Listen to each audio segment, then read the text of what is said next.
नमस्कार, capital TV देख रहे हैं आप। आपके साथ मैं हूं बबीता। महाराष्ट्र के अमरावती से सांसद नवनीत राणा और उनके विधायक पति रवि राणा ने दिल्ली में पांडवकालीन हनुमान मंदिर में हनुमान चालीसा का पाठ किया और महाआरती की। इस दौरान उन्होंने अपने दिल्ली स्थित निवास से मंदिर तक चलकर एक बड़ी रैली निकाली और शक्ति प्रदर्शन भी किया। इस रैली के दौरान नवनीत ने उद्धव ठाकरे पर जमकर प्रहार भी किया और फिर एक बार उनके हिंदुत्व पर सवाल उठाया है। ये रिपोर्ट देखिए।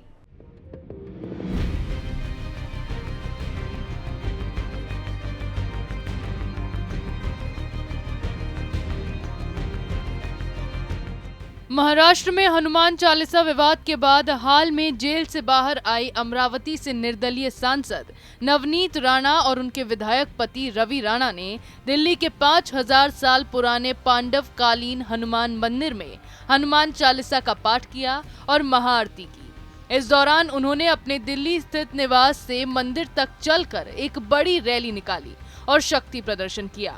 अपने इस शक्ति प्रदर्शन में नवनीत राणा ने हनुमान चालीसा के पाठ का विरोध करने वालों को तो जवाब दिया ही, साथ ही सीएम उद्धव ठाकरे पर जमकर निशाना साधा। राणा ने अपनी रैली में कहा, उद्धव ठाकरे अपनी सभा से पहले एक टीजर में अपने कार्यकर्ताओं से कह रहे हैं कि वो उन्हें वज्रमूठ दें ताकि वो विरोधियों के दांत तोड़ने का काम करें। अगर उनमें इतनी ही ताकत है, इतनी ही हिम्मत है, तो वो औरंगजेब की कब्र में चादर चढ़ाने वालों के दांत तोड़कर दिखाए। हाल में एआईएमआईएम प्रमुख असदुद्दीन ओवैसी के भाई अकबरुद्दीन ओवैसी ने औरंगाबाद का दौरा किया और औरंगजेब की कब्र पर सिर टेक कर फूल चढ़ाए, जिससे महाराष्ट्र में नया घमासान मच गया।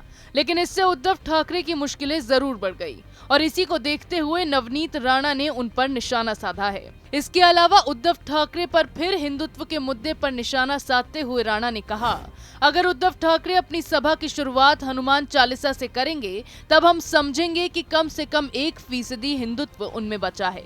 दरअसल मुंबई के बांद्रा कुर्ला कॉम्प्लेक्स में उद्धव ठाकरे की विशाल रैली होने वाली है। शिवसेना की इतनी बड़ी सभा की तैयारी करीब 2-2.5 साल बाद हो रही है और इसी को लेकर नवनीत राणा ने अपने शक्ति प्रदर्शन में उद्धव ठाकरे को चुनौती दी है। बहरहाल महाराष्ट्र में हनुमान चालीसा के पाठ पर घमासान मचने के बाद से ही लगातार शिवसेना को घेरा जा रहा है। नवनीत राणा को महज हनुमान चालीसा का पाठ किए जाने का ऐलान किए जाने के बाद जेल में डाल दिया गया था। अब इसी को लेकर नवनीत राणा बार बार उद्धव ठाकरे को चुनौती दे रही है। नवनीत राणा लगातार धर्म की लड़ाई में उद्धव ठाकरे को चुनौतियां दे रही है। पहले उन्होंने जेल से निकलने के बाद उद्धव के खिलाफ चुनाव लड़ने की घोषणा की। उसके बाद अब औरंगजेब की कब्र पर फूल चढ़ाने वालों के खिलाफ एक्शन लेने की बात कही है, क्योंकि औरंगजेब को शिवसेना अपना दुश्मन मानती है। लेकिन इस बार शिवसेना के लिए ये सब इतना आसान नहीं होने वाला है, क्योंकि जिस सेकुलरिज्म के रास्ते पर उद्धव ठाकरे चल रहे हैं, उसके बाद अगर उन्होंने औरंगजेब के खिलाफ कुछ भी बोला तो उनका वोट बैंक हिल जाएगा और अगर नहीं बोला तो उनके हिंदुत्व पर सवाल उठते चले जाएंगे। आप देखते रहिए कैपिटल टीवी। नमस्कार।